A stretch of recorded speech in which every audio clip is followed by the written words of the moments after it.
Uniform ఇక్కడ కాల్చి పడేస్తాను, ఏం తమాషాలు అనుకుంటున్నావా, ఇష్టం వస్తున్నట్టు వాగుతున్నావు అంటూ వైసీపీ నేతలపై ఒక రేంజ్లో ఫైర్ అయ్యారు డీఎస్పీ మురళీ నాయక్. ఆంధ్ర నుంచి బ్రేకింగ్ మనకు వస్తోంది. శాంతి భద్రతలకు విఘాతం కలిగిస్తే కాల్చేస్తానంటూ వార్నింగ్ ఇచ్చారు ఆయన.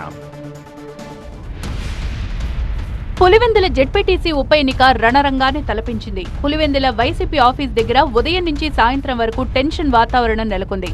పోలింగ్ సందర్భంగా వైసీపీ ఎంపీ అవినాష్ రెడ్డిని అదుపులోకి తీసుకున్న పోలీసులు ఆయన్ను పులివెందుల వైసీపీ ఆఫీసుకు తరలించారు. దీంతో అక్కడికి భారీగా తరలి వెళ్లిన వైసీపీ శ్రేణులు కార్యాలయం లోపలికి వెళ్లేందుకు ప్రయత్నించారు. దీంతో వైసీపీ కార్యకర్తలను పోలీసులు అడ్డుకున్నారు. వైసీపీ కార్యాలయంలోకి తమను అనుమతించాలని వైసీపీ కార్యకర్తలు డిమాండ్ చేయడంతో వారిపై ఆగ్రహం వ్యక్తం చేశారు డీఎస్పీ మురళీ నాయక్.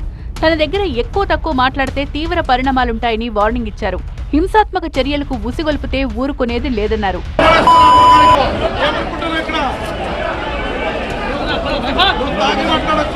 డీఎస్పీ తీరుపై వైసీపీ కార్యకర్తలు ఆగ్రహం వ్యక్తం చేశారు.